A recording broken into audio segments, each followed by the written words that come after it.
अस्सलामुअलैकुम, समा के साथ मैं हूं सबाशी और मैं हूं रमज़ईम। खबरनामे में सबसे पहले आपको बताएं कि जहांगीर तरीन के बेटे अली तरीन FIA लाहौर के सामने पेश। FIA को रिकॉर्ड पेश कर दिया। FIA ने मालियाती स्कैंडल पर दर्ज मुकदमात के हवाले से सवालात के जवाब मांगे। बिल्कुल, इस हवाले से मजीद तफसीलात हासिल करते समा के नुमाइंदे जहांगीर खान से। जी जहांगीर खान, तफसीलन अपडेट कीजिए और सवालों के हवाले से भी बताइएगा।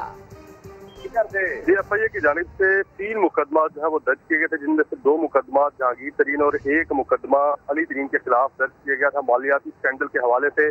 दोनों बाप बेटा जो है वो जमानत पर है और आज FIA ने दोनों को तलब किया था। अभी अली तरीन जो है वो FIA ऑफिस में पेश हो गए हैं, तमाम रिकॉर्ड के समेत उनको यहाँ पर तलब किया गया था। रिकॉर्ड वो साथ लेकर आए हैं। FIA की जानिब से दोनों को 5-5 सवालात जो है इन मुकदमात की तफ्तीश के हवाले से दिए गए थे, जिनके जवाबात भी उनसे आज तलब किए गए थे। अली तरीन जो है वो FIA के ऑफिस में है, उनसे पूछताछ की जा रही है। जबकि जहांगीर तरीन की आमद जो है वो कुछ देर बाद मुतवक्के है। अली तरीन के जो सवालनामा है उसके जवाबात के बाद जो है उनको यहाँ से बाहर जाने दिया जाएगा और जहांगीर तरीन की पेशी जो है उनकी कुछ देर बाद जो है वो बताई जा रही है कि उनकी पेशी होगी और उनसे भी इसी मालियाती स्कैंडल के हवाले से जो मुकदमात दर्ज किए गए हैं उनके सवालात के जवाबात मांगे गए हैं। जी ठीक है, अपडेट करने के लिए शुक्रिया जहांगीर। जहांगीर तरीन वजीर आजम के थे करीब तरीन। पाकिस्तान तहरीक इंसाफ है इमरान खान की वजह से। हुकूमत बनाने के लिए जरूरी तरीन, जोड़ तोड़ के लिए थे मशहूर तरीन। बिजनेस की दुनिया में खुशहाल तरीन। जहांगीर तरीन जो सबसे ज्यादा टैक्स देता है, जहांगीर तरीन के ऊपर पूरा इत्मीनान है। मगर चीनी स्कैंडल आया तो उसमें भी थे तरीन। जितना करीबी मेरा ताल्लुक उनसे था वैसा तो अब नहीं है। बताया था वजीर आजम ने पहले, करप्शन में नाम आया तो अंजाम होगा बदतरीन। तो दोस्त था कि दुश्मनी की तरफ क्यों धकेल रहे हो? अब वक्त है उन पर मुश्किल तरीन। बढ़ता जा रहा है। आखिर ये इंतकामी कार्रवाई क्यों हो रही है? हम तहरीक इंसाफ से इंसाफ मांगते हैं। तो जहांगीर तरीन और PTI में गलतफहमियां कौन दूर कर सकता है? हम ख्याल ग्रुप के मेंबर असलम भरवाना ने नाम बता दिया। समा को इंटरव्यू में बोले गवर्नर पंजाब चौधरी मोहम्मद सरवर किरदार अदा कर सकते हैं। जहांगीर तरीन इमरान या बुज़दार हुकूमत गिराना नहीं चाहते। जहांगीर तरीन साहब क्या इमरान खान और बुज़दार की हुकूमत गिराना चाहते हैं? ना उन्होंने कोई बात इस किस्म की बात की है, ना उन्होंने कोई तासुर ऐसा दिया है कि वो किसी हुकूमत को, सूबाई को या मरकज़ की हुकूमत के ख़िलाफ़ या गिराना चाहते हैं। हम PTI के साथ हैं और हम PTI का साथ देंगे।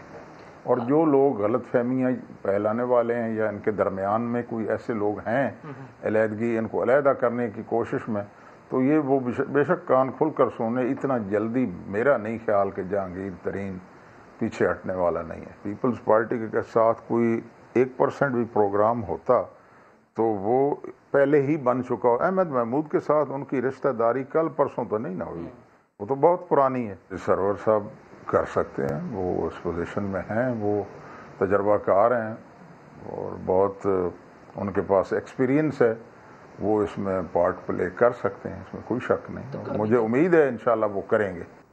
फिरदौस आशिक अवान का कहना है कि जहांगीर तरीन के खिलाफ कार्रवाइयों के पीछे कोई सियासी अज़ाइम नहीं, खुरम लगारी ख्वाहिशात पर मबनी बयानियां हर कुछ दिन बाद मार्केट में लाते रहते हैं। उनके साथ अगर 35 लोग हैं तो हमें खुश होना चाहिए, ये PTI की ही ताकत है। क्वायरी प्रोसेस है, जो इंस्टीट्यूशनल प्रोसेस है, वो उसको हतमी अंजाम तक पहुँचना चाहिए और इसके पीछे कोई और ना सियासी अज़ाइम है। खुरम लगारी साहब ने इससे पहले भी कुछ दावे किए थे और कुछ अरसे बाद फिर वो आके चीफ मिनिस्टर पंजाब से मिले थे, तो ये उनकी ख्वाहिशात में मबनी एक बयानिया है जो कुछ दिनों बाद वो मार्केट में फेंकते रहते हैं और फिर वो उसको समेट भी लेते हैं। हमारे वो भाई हैं और उनको अच्छी बात है कि अगर उनके साथ 35 लोग हैं तो ये तो PTI की स्ट्रेंथ है और हमें तो खुश होना चाहिए। डस्का में इंतखाबी मुहिम ख़त्म, पोलिंग कल होगी। मुस्लिम लीग की दरख्वास्त पर PTI रहनुमाओं के खिलाफ फायरिंग का मुकदमा दर्ज कर लिया गया। PTI ने इल्ज़ामात मुस्तरद करते हुए मतवालों के खिलाफ मुकदमे के लिए दरख्वास्त जमा करा दी। सूबाई इलेक्शन कमीशन ने उम्मीदवारों से मुलाकातें की और वाज़े अंदाज में बता दिया कि शफाफ इंतखाब को यकीनी बनाया जाएगा। मुनसिफाना इलेक्शन पे किसी के साथ कोई समझौता नहीं होगा, किसी को धांधली की इजाज़त नहीं होगी। डस्का में इंतखाबी मैदान एक बार फिर सजने को तैयार। इलेक्शन कमीशन शफाफ इंतखाब के लिए पुरअज़्म। दूसरी जानिब सियासी हरीफों के एक दूसरे पर इल्जामात थम न सके। हमारे कारकुन अहमद भट्ट और उनके साथ हमारी साबका MPA कस्सोवाला में मौजूद थे। ये चंद लोगों ने मुसल्लह अफराद ने उनकी गाड़ी रोकी, जान से मारने की धमकी दी, हवाई फायरिंग की। तहरीक इंसाफ ने लीगी रहनुमाओं के दावे को मुस्तरद कर दिया। मुस्लिम लीगी कारकुनों के खिलाफ मुकदमे के अंदराज के लिए पुलिस को दरख्वास्त भी दे दी। सुबह इलेक्शन कमिश्नर ने उम्मीदवारों से मुलाकातें की और अमले को वादे तौर पर बता दिया कि किसी किस्म की कोताही बर्दाश्त नहीं की जाएगी। पिछली दफ़ा जो कोताहियाँ उनसे हुई हैं उसको रिपीट न करें। इलेक्शन के दिन जब तक वो प्रिजाइडिंग अफसर से फार्म 45 और 46 की कापी न ले दस्तखत शुदा, उस वक्त तक पोलिंग स्टेशन को न छोड़े। हल्के में पोलिंग हफ्ते को होगी, जिसके लिए तैयारियां मुकम्मल कर ली गई हैं। रेंजर्स तैनात होगी और फौज को तैयार रहने का हुक्म भी दे दिया गया। तो हल्का NA 75 डस्का के इंतखाबात के सिलसिले में पोलिंग सामान की तरसील का काम शुरू कर दिया गया है। इस हवाले से मज़ीद तफसीलात हासिल करते समा के नुमाइंदे शहजाद अहमद से। शहजाद, अपडेट कीजिए। जी बिल्कुल, हल्का NA 75 डस्का के दोबारा ज़मीनी इंतखाबात के सिलसिले में पोलिंग सामान की तरसील का जो अमल है वो शुरू कर दिया गया है। जो इंतहाई हसास करार दिए जाने वाले 47 पोलिंग स्टेशन हैं, उन पोलिंग स्टेशनों को पुलिस ने आज ही 24 घंटे कबल ही अपने तहवील में ले लिया है। पुलिस एहलकार वहाँ पर तैनात कर दिए गए हैं। RO ऑफिस हो या हसास तरीन पोलिंग स्टेशन, यहाँ पर किसी भी गैर मुतलका अफराद का दाखिला जो है वो बंद कर दिया गया है। और इसके अलावा हसास तरीन पोलिंग स्टेशनों में जो CCTV कैमरे हैं वो भी नस्ब कर दिए गए हैं। उनके कंट्रोल रूम भी जो है कायम कर दिए गए हैं। 4000 से ज़ायद पुलिस एहलकार पोलिंग स्टेशनों पर तैनात किए गए हैं और इसके अलावा रेंजर्स भी तैनात होगी और जो फ़ौज है वो स्टैंड बाय रहेगी। हल्के में जो है वो इंतज़ामिया की जानिब से जो मकामी छुट्टी का भी ऐलान कर दिया गया है। शहजाद अहमद अपडेट कर रहे थे। लाहौर हाई कोर्ट के चीफ जस्टिस कासिम खान ने कहा है कि मुल्क के खिलाफ बात करने वाले के लिए कोई रिलीफ नहीं। जावेद लतीफ़ के बयान पर चीफ जस्टिस कासिम खान ने कहा कि ऐसे बयान हुब्बुल वतनी में दिए जाते हैं या हुब्बुल शख्सियत में। जो पाकिस्तान में रह रहा है उसे चाहिए अपने गिरेबान में झांके। अगर मसला है तो ऐसे लोग पाकिस्तान की शरीयत छोड़कर बाहर चले जाएं। ऐसे लोगों को पाकिस्तान के अवाम मसल देंगे। अगर दरख्वास्त गुजार ने रियासत मुखालिफ बात नहीं कही तो पुलिस को सफाई दे। चीफ जस्टिस के रिमार्क्स पर जावेद लतीफ़ के वकील ने दरख्वास्त वापस ले ली। चीफ जस्टिस ने दरख्वास्त खारिज कर दी, लेकिन अदालत के बाहर जावेद लतीफ़ ने फिर कहा कि उन्होंने जो कहा था उस पर कायम है। अपने मौक़िफ़ से पीछे हटता तो ये FIR ना होती। मैं फिर कहता हूँ कि सिर्फ पाकिस्तान खप्पे कहने से बात नहीं बनेगी, सिर्फ पाकिस्तान जिंदाबाद कहने से बात नहीं बनेगी। मैं तो फख्र से ये बात करता हूँ कि जो मैंने कहा है, मैंने वो सुकम, मैं उन कमज़ोरियों की निशानदेही कर रहा हूँ जो रियासत पर काबज़ लोग जो हैं रियासती अदारों को इंतकाम के लिए, अपने मुखालफिन के लिए जो इस्तेमाल कर रहे हैं। अगर आइन कानून का मुजरम कोई हो तो सज़ा दो, मगर खुदा के लिए इस पाकिस्तान पर रहम करो। ऐसी पॉलिसियाँ मत बनाओ जिससे आप रोज़ गद्दार पैदा करो, मुहिब्बे वतन आप उनके गर्दनें उड़ाते जाओ। ये ना करो, इस पाकिस्तान को नुकसान मत पहुंचाओ। आगे बढ़ते हैं, प्राइम मिनिस्टर के लाहौर विजिट के हवाले से बात करते हैं, जिस सिलसिले में वज़ीर आला हाउस में अहम इजलासों की सदारत करेंगे, जबकि LDA सिटी के मंसूबे नया पाकिस्तान अपार्टमेंट्स का संगे बुनियाद भी रखेंगे। मज़ीद तफसीलात हासिल करते हैं समा के नुमाइंदे मोहसिन बिलाल से। मोहसिन, अपडेट कीजिए, क्या मसरूफियात रहेंगी आज प्राइम मिनिस्टर की? जी बिल्कुल, आज इमरान खान लाहौर में मसरूफ दिन गुजरेंगे। वो एक रोज़ा दौरे पर लाहौर पहुंचेंगे। सबसे पहले वो LDA की जानिब से जो अपार्टमेंट का मंसूबा है उसमें 4000 फ्लैट इनिशियली तौर पर संग बुनियाद रखेंगे और उसके बाद उन्हें LDA की जानिब से ब्रीफिंग दी जाएगी। इसके बाद वज़ीर-ए-आज़म इमरान खान ऐवान वज़ीर-ए-आला पहुंचेंगे और ज़राए के मुताबिक पहली मुलाकात उनकी वज़ीर-ए-आला पंजाब सरदार उस्मान बुज़दार से वन ऑन वन होगी। इसके अलावा वज़ीर-ए-आज़म को रमज़ान पैकेज जो हुकूमत पंजाब की जानिब से अनाउंस किया गया है उस हवाले से भी ब्रीफिंग दी जाएगी, जबकि महंगाई को कंट्रोल करने के हवाले से जो हुकूमत पंजाब ने इक़दाम उठा रखे हैं उस हवाले से भी वज़ीर-ए-आज़म को ब्रीफ किया जाएगा। ठीक है, अपडेट करने के लिए शुक्रिया Mohsin. Karachi supreme court registry के बाहर मुख्तलिफ इदारों के मुलाजमीन एहतजाज कर रहे हैं। एहतजाज के दौरान एक खातून टीचर बेहोश हो गई। मजीद जानते हैं वहीं पर ही मौजूद समा के नुमाइंदे खुर्शीद आलम। खुर्शीद आलम, बताइएगा क्या कहना है एहतजाज करने वालों का? जी बिल्कुल, सुप्रीम कोर्ट कराची रजिस्ट्री के बाहर जब भी समाअत के दौरान हमने देखा है कि बहुत बड़ी तादाद में लोग आते हैं अपने मसले के हल के लिए। इस वक्त भी सुप्रीम कोर्ट कराची रजिस्ट्री के बाहर DMC सेंट्रल के वो टीचर्स एहतजाज कर रहे हैं जो गुज़िश्ता 3 से 4 महीने से तनख्वाहों से महरूम हैं। काफ़ी देर से उनका एहतजाज जारी है। उनका ये कहना है कि गुज़िश्ता कई साल से उन्हें कॉन्ट्रेक्चुअल बेसिस पर रखा गया था, लेकिन अब तक उनको मुस्तकिल नहीं किया गया और अब जब से बलदियाती सेटअप ख़त्म होने के बाद एडमिनिस्ट्रेटर्स आए हैं तो 3 महीने से ज़्यादा अरसा गुजर चुका है। DMC सेंट्रल के मुलाजमीन को तनख्वाहें नहीं दी गई हैं जो कॉन्ट्रेक्चुअल टीचर्स हैं। MA M.Ed पास टीचर्स हैं जो इस वक्त परेशानी का शिकार हैं। उनका ये कहना है कि उनके मुतालबात अगर नहीं सुने गए तो वह कल सुबह वज़ीर बल्दियात के घर के बाहर भी जाकर के एहतजाज करेंगे। सुप्रीम कोर्ट कराची रजिस्ट्री के बाहर मुख्तलिफ निजी बैंकों के रिटायर्ड मुलाजमीन भी एहतजाज कर रहे हैं कि उनको उनके तनख्वाहें, उनके वाजिबात और जो पेंशन है वो नहीं अदा किए गए। मुस्तकबिल के मेहमानों को पढ़ाने वाले ये वो असातिज़ा हैं जो इंग्लिश मीडियम स्कूलों में पढ़ाते हैं, कॉन्ट्रेक्चुअल टीचर्स हैं, लेकिन अब तक ये एहतजाज इसलिए कर रहे हैं कि इनको तनख्वाहें नहीं मिली हैं और ये उम्मीद पर आए हैं सुप्रीम कोर्ट कराची रजिस्ट्री के बाहर कि शायद अदालत उज़्मा इनकी बात सुन लेगी। खुर्शीद आलम, अपडेट कर रहे थे, आपका शुक्रिया। लाहौर में सुंदर इंडस्ट्रियल एस्टेट की फैक्ट्री के केमिकल में लगने वाली आग पर ताहाल काबू नहीं पाया जा सका। फायर ब्रिगेड की 15 गाड़ियां आग बुझाने में मसरूफ हैं। इस वक्त वहां पर क्या सूरत हाल है ये जानते हैं समा की नुमाइंदा शाहीन विशाल से। शाहीन, क्या कहना है रेस्क्यू एहलकार का, कितनी दुश्वारी पेश आ रही है इनको?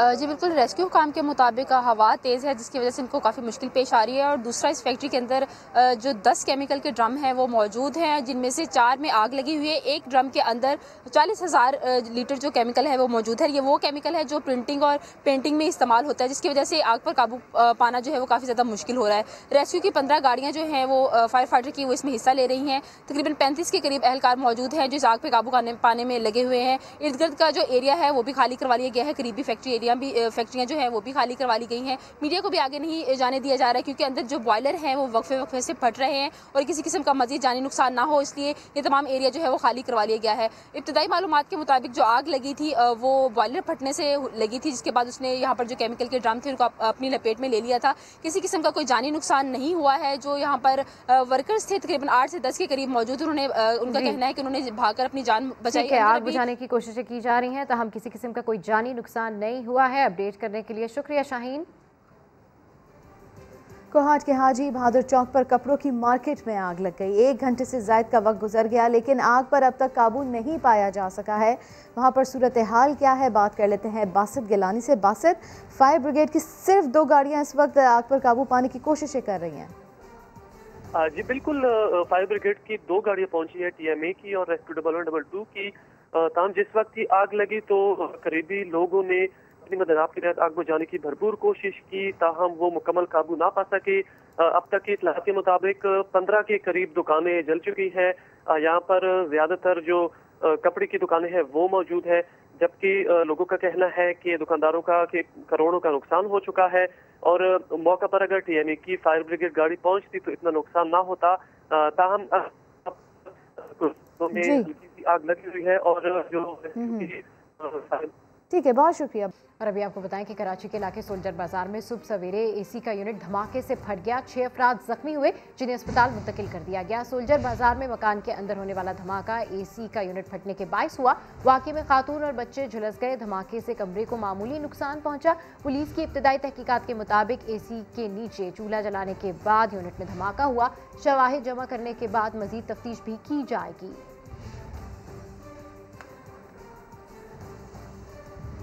और कराची में गदागर माफिया शहरियों से नए अंदाज में पैसे जमा करने में मसरूफ़ है।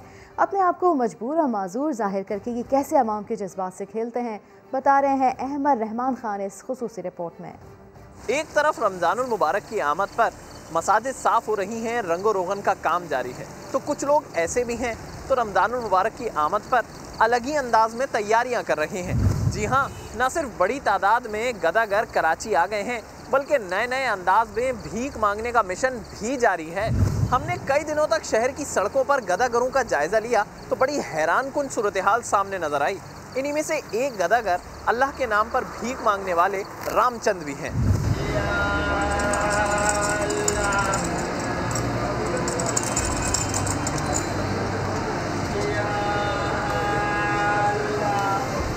आप इस मजबूर शख्स को देखें जो बेचारा बैठ भी नहीं सकता, लेट कर भीख मांग रहा है। गौर से देखते रहें क्योंकि अगला मंजर आपको हैरान कर देगा। ये देखें, ये साहब तो उठकर बैठ गए।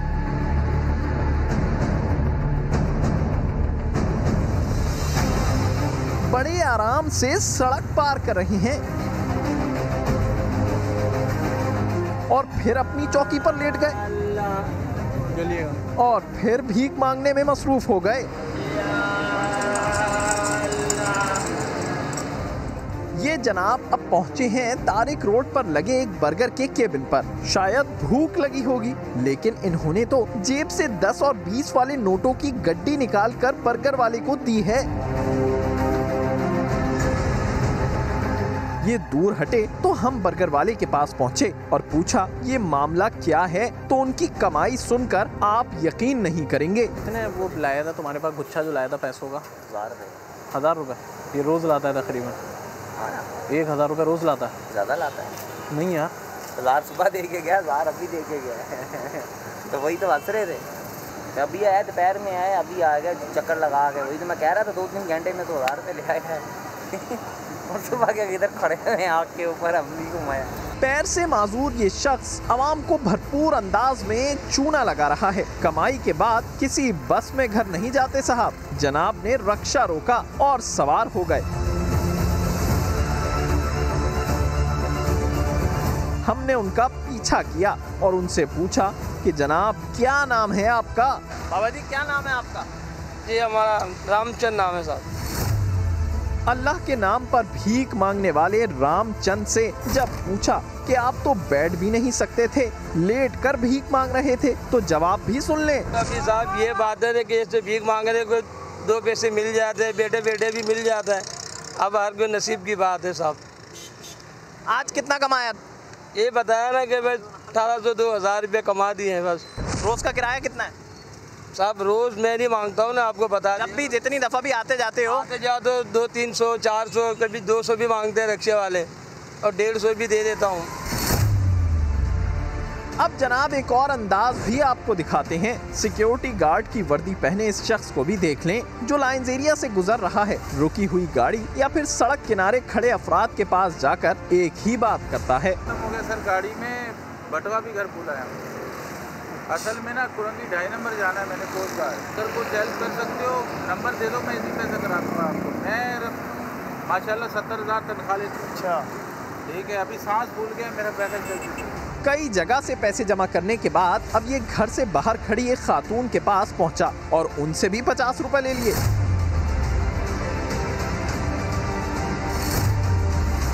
हमने इन साहब से बात करने की कोशिश की, लेकिन साहब को कैमरा नजर आया और वो फौरन रवाना हो गए।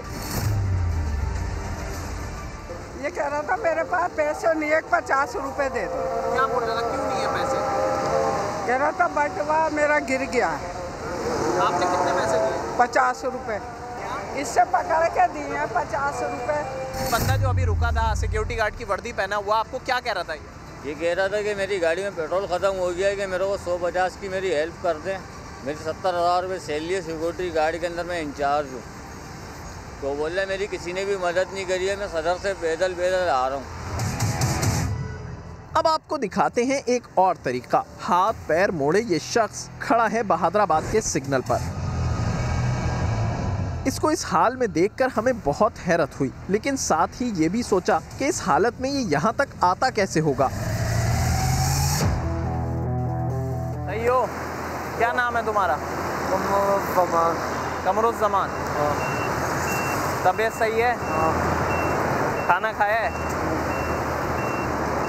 कहाँ के रहने वाले हो? पंजाब के, यहाँ के। कराची के?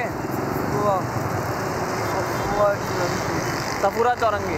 2 घंटे इसने सिग्नल पर पैसे जमा किए और फिर इसने भी कमाए हुए 850 रुपए पान के केबिन वाले को दिए। देखें इस शख्स को, अब केबिन पर आकर मोबाइल भी इस्तेमाल कर रहा है। हमने इसे करीब से देखा। ये माजूर जरूर था, लेकिन इतना भी नहीं जितना ये बनकर भीख मांग रहा था। अब रात के 12 बजे के करीब इसने जाने की तैयारी की और रक्शे में सवार हुआ। हमने इसका पीछा शुरू किया। हमें हैरत हुई कि दौरान सफर भी इसके हाथ पैर ठीक रहे। पीछा करते करते ये पहुंचा सफूरा चौरंगी। अब यहाँ भी इसने किसी को फोन किया, शायद इसे कोई लेने आने वाला है। जी जनाब, देखें ये शख्स एक मोटरसाइकिल पर सवार होकर घर जा रहा है। अब हमने इसे रोका और पूछा कि ये कौन है और क्यों इससे भीख मंगवाई जा रही है। आप एक माजूर से भीख मंगवा रहे हैं? अरे किसने बोले क्या नाम है, मैं भीख मंगवा रहा हूँ? हमारे हाथ में क्या है, दूध दिखाओ बेटा। पहले तो इन साहब ने इनकार किया, फिर खुद कहने लगे कि पता है कि ये भीख मांगता है। अच्छा, आपको पता है भीख मांगते हैं? ये बात यूँ पता तो है। समाजी तंजीमों के मुताबिक कराची में तकरीबन 1.5 लाख से जायद गदागर मौजूद हैं। अगर एक गदागर यौमिया कम से कम 1200 रुपए भी कमाता है तो कराची वालों से ये गदागर तकरीबन यौमिया 18 करोड़ रुपए कमाते हैं। हम आपको सदका, खैरात, ज़कात देने से मना नहीं कर रहे, लेकिन ये रकम देने से पहले तहकीक ज़रूर कर लें कि आप जिसको पैसे दे रहे हैं वो असल हकदार भी है। कहीं आपकी दी हुई रकम ज़ाया तो नहीं हो जाएगी। कैमरामैन इम्तियाज अली के साथ अहमद रहमान खान, समा, कराची।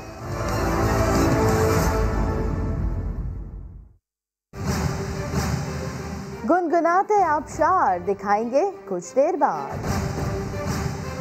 कि मुस्लिम लीग नून की मुश्किलात में इजाफा। शुगर स्कैंडल में अहम पेशरफ नैब रावलपिंडी ने नवाज शरीफ के करीबी जावेद कियानी को 14 अप्रैल को तलब कर लिया है। Javed Kiyani Pakistan sugar mills association के वाइस चेयरमैन हैं। इसी के ऊपर बात कर लेते हैं समा के नुमाइंदे सुहेल रशीद से। सुहेल, आगाह कीजिए। देखिए, नैब रावलपिंडी की जानिब से मजीद तलबियों के नोटिस जो है जारी कर दिए गए हैं और इसमें सबसे अहम नोटिस जो है नवाज शरीफ के करीबी दोस्त समझे जाने वाले जावेद कियानी को भेजा गया है। जावेद कियानी इस वक्त जो है वो पाकिस्तान शुगर मिल्स एसोसिएशन के वाइस चेयरमैन भी हैं और इससे पहले हुदैबिया पेपर मिल जो केस था शरीफ फैमिली के खिलाफ, उसमें भी मुलजम रह चुके हैं, जबकि पनामा JIT में भी उनको शामिल तफ्तीश जरूर किया गया था। उन्हें 14 अप्रैल को तलब किया गया है नैब की जानिब से। इसके अलावा वजारत सनत व पैदावार के साबिक अफसर हैं खिजर हयात, उन्हें भी तलबी का नोटिस जारी कर दिया गया है और अकाउंटेंट हैं इसी वजारत के मुजम्मल पाशा, उनको भी 13 अप्रैल को पेश होने के नोटिस जारी किया गया है। जबकि जो पाकिस्तान शुगर मिल्स एसोसिएशन के चेयरमैन हैं सिकंदर पाशा, जिनकी एक बार पहले तलबी मनसूख कर दी गई थी, उन्हें भी दोबारा अब अगले हफ्ते तलब कर लिया गया है। बहुत शुक्रिया सुहेल रशीद आपका। हुकूमत के इक़दामात और सख्त पाबंदियों के बावजूद कोरोना आउट ऑफ कंट्रोल है। 24 घंटे के दौरान 105 अफराद लुक़मा अजल बन गए। मुस्बत केसेस की शरह में भी इजाफा हो गया। 5312 नए केसेस रिपोर्ट हुए। फ़ाल केसेस की तादाद 70,000 के करीब पहुँच गई। कातिल कोरोना के वार बरकरार। तीसरी लहर में अब तक एक दिन में सबसे ज्यादा 105 अमवात। पंजाब और खैबर पख्तूनख्वा में सूरत हाल संगीन हो गई।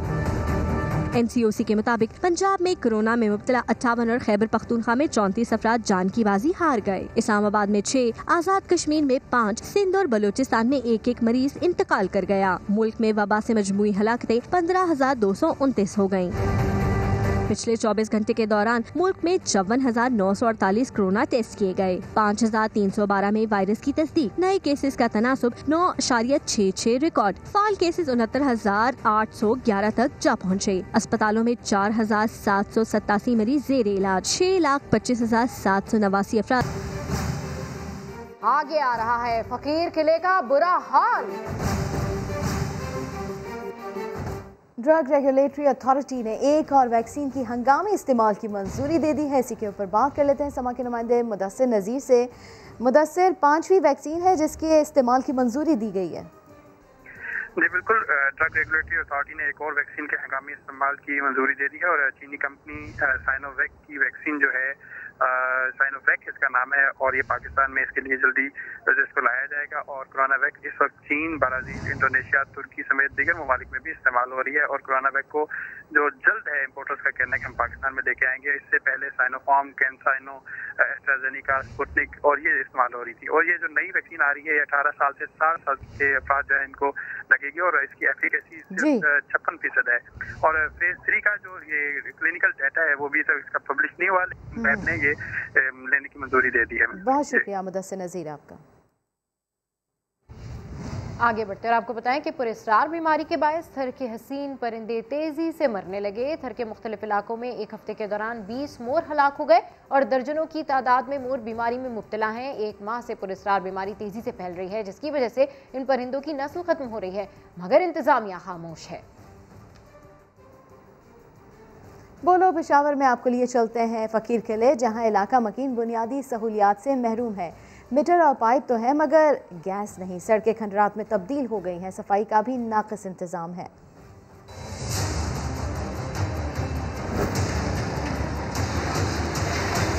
मेरा नाम मियां अकमल है, यहाँ फ़कीर किले का मुस्तकिल रिहायशी हूँ।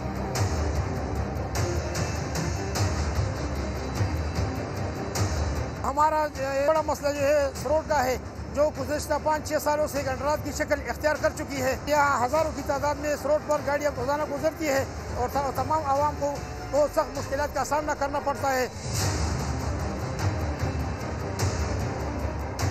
यहाँ का दूसरा बड़ा मसला गंदगी का है, कूड़ा करकट का है, जो कि जगह जगह पर ढेर पड़े हुए हैं। कोई सफाई वाला, कोई इंतज़ाम, कोई निज़ाम नहीं है। तमाम बड़े नाले जो है गंद से भरे पड़े हुए हैं, जिससे मुख्तलिफ़ किस्म की बीमारियों को फैलने का खतरा है।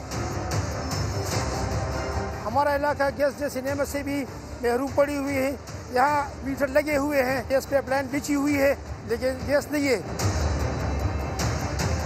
आखिर हमारे मसले कब हल होंगे? कौन हल करेगा? हम पाकिस्तानी नहीं है, इस मुल्क के बाशिंदा नहीं है।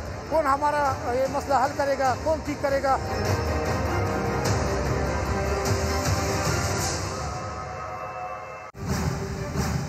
बुलेटिन में आगे दिखाएंगे आपको 1000 साल पुराना गांव। आपके लिए चलते हैं वज़ीर आला पंजाब उस्मान बुज़दार तकरीब से खिताब कर रहे हैं।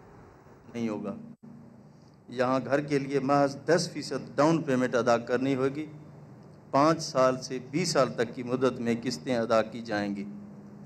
और सबसे बड़ी बात यह है कि आप किराए जितनी रकम माहाना किस्त के तौर पर अदा करके घर के मालिक बन जाएंगे। LDA सिटी हाउसिंग स्कीम का मेयार किसी आला निजी स्कीम से कम नहीं होगा। यहाँ बिजली का निज़ाम अंडरग्राउंड और 333 किनाल पर पार्क बनेगा।